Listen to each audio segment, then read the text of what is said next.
Jumpa lagi Sobat Olahraga. Bagaimana kabar kalian? Semoga selalu dalam keadaan sehat. Kali ini kita akan memberikan informasi terbaru di antaranya sebagai berikut.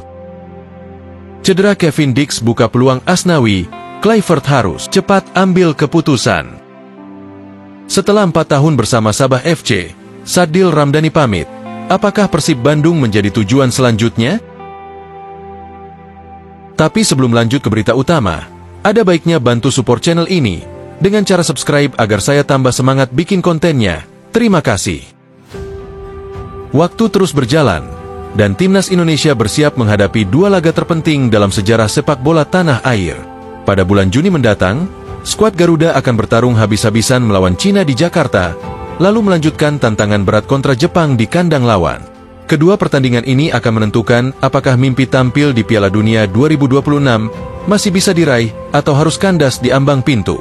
Namun, sebelum peluit pertama dibunyikan, sebuah persoalan muncul di lini belakang. Kevin Dix cedera. Bek kanan yang diharapkan jadi tembok kokoh pertahanan Indonesia itu mengalami cedera di klubnya, FC Copenhagen. Meskipun dikabarkan bisa pulih pada akhir Mei, kenyataan di lapangan tak selalu berjalan sesuai rencana.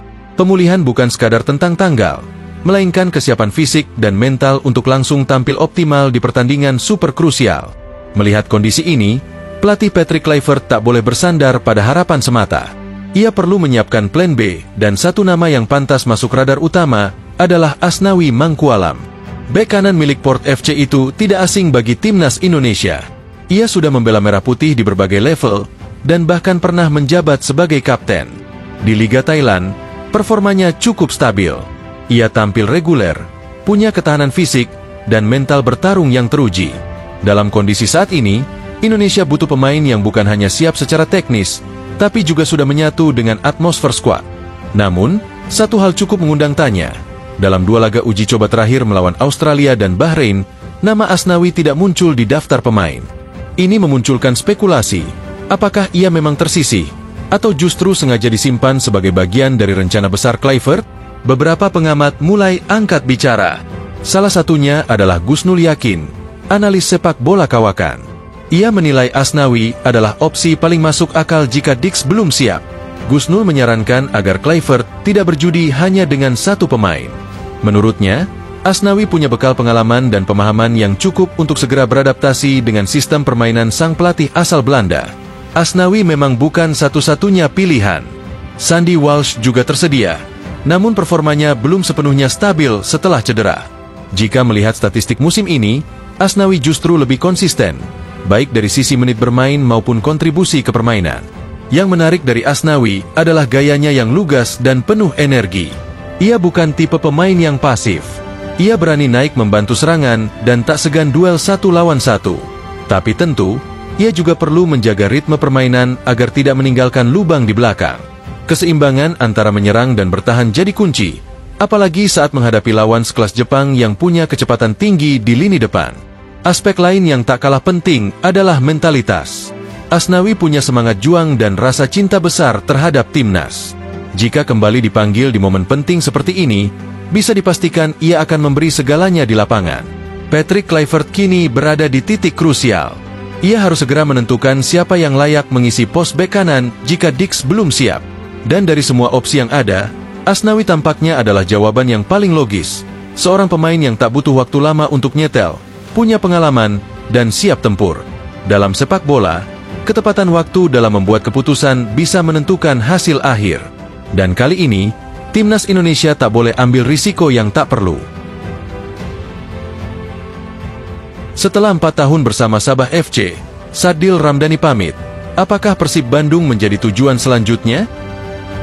Sadil Ramdhani, pemain sayap yang telah menjadi bagian integral dari Sabah FC, akhirnya mengucapkan selamat tinggal setelah lebih dari 4 tahun berkarir di klub asal Malaysia tersebut. Pada 21 April 2025, ia menulis pesan perpisahan yang penuh emosi, menandai berakhirnya masa baktinya bersama Derhinos yang telah dimulai pada Februari 2021. Meski hubungan antara Sadil dan Sabah FC telah tercipta dengan solid, nasib membawa pemain 26 tahun ini untuk menapaki jalur yang baru. Keputusan ini datang tepat setelah Sabah FC menuntaskan musim 2024-2025 dengan catatan positif. Mereka kembali meraih posisi ketiga di Liga Super Malaysia, Pencapaian yang patut diapresiasi karena berhasil dipertahankan selama 3 musim berturut-turut. Dengan catatan 11 kemenangan dari 24 pertandingan dan total 40 poin, Sabah FC mampu tampil kompetitif. Dan tentu saja, Sadil adalah sosok yang sangat berperan di balik kesuksesan tersebut. Sejak bergabung pada awal 2021, Sadil telah memperlihatkan kualitasnya di setiap laga. Dalam 87 penampilan, ia berhasil mencetak 22 gol dan memberikan 30 assist. Statistik yang mengesankan untuk seorang winger. Tak hanya berkontribusi dalam mencetak gol, namun Sadil juga menjadi penggerak utama dalam setiap serangan yang dilancarkan Sabah. Namun, seperti banyak cerita dalam sepak bola, perjalanan yang baik tidak selalu berakhir dengan kontrak baru. Kontrak Sadil yang akan berakhir pada Mei 2025 ternyata tidak mendapat perpanjangan. Daripada menunggu negosiasi yang tak kunjung datang, Sadil memilih untuk melangkah ke depan dan mencari tantangan baru. Lewat unggahannya di media sosial, ia mengucapkan terima kasih kepada seluruh pihak yang telah mendukungnya selama ini, menyebutkan bahwa perjalanan bersama Sabah merupakan pengalaman luar biasa yang banyak memberikan pelajaran. Keputusan Sadil untuk meninggalkan Sabah memunculkan berbagai spekulasi tentang masa depannya. Beberapa rumor mengarah kepada Persib Bandung, klub raksasa Indonesia yang kini tengah mencari pemain baru untuk memperkuat skuad mereka. Media Malaysia, Makan Bola, bahkan mengabarkan bahwa Sadil hampir dipastikan akan bergabung dengan tim asuhan Bojan Hoda. Ada beberapa alasan yang membuat rumor ini semakin menarik. Salah satunya adalah hubungan Sadil dengan pelatih Bojan Hoda. Sebelum memimpin Persib, Hoda memiliki pengalaman melatih di Malaysia dan tentunya sudah mengenal karakter serta kualitas permainan Sadil. Dengan latar belakang ini, keputusan untuk merekrut Sadil tampaknya bukan sesuatu yang mustahil. Terlebih lagi, Persib kini tengah berada dalam periode yang stabil, dengan ambisi besar di musim depan, yang bisa saja menjadi faktor penting dalam keputusan Sadil. Yang tak kalah menarik adalah kenangan lama yang muncul kembali. 3 tahun lalu, dalam sebuah sesi tanya jawab di TikTok, Mark Klok bertanya kepada Sadil, jika harus memilih antara Persib atau Persija, mana yang akan kamu pilih? Dan dengan tegas, Sadil menjawab, Persija. Jawaban ini sempat mengguncang para penggemar Persib, terutama Bobotoh, yang kini bertanya-tanya apakah hati Sadil benar-benar berubah. Namun, dalam dunia sepak bola, banyak hal bisa berubah. Seiring berjalannya waktu, kondisi pemain, peluang bermain, dan bahkan situasi di klub bisa mempengaruhi keputusan yang diambil. Dengan Persib yang kini sedang dalam performa terbaik dan sedang merencanakan langkah besar di musim depan, bisa jadi Sadil melihat kesempatan baru yang lebih baik untuk karirnya.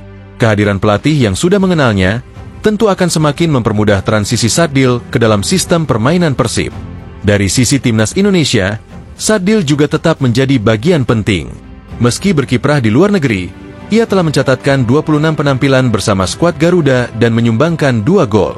Bergabung dengan klub besar seperti Persib tentu akan memberikan kesempatan untuk lebih sering tampil di level domestik, yang pada gilirannya akan mempengaruhi peluangnya untuk terus mendapat panggilan dari pelatih Patrick Kluivert.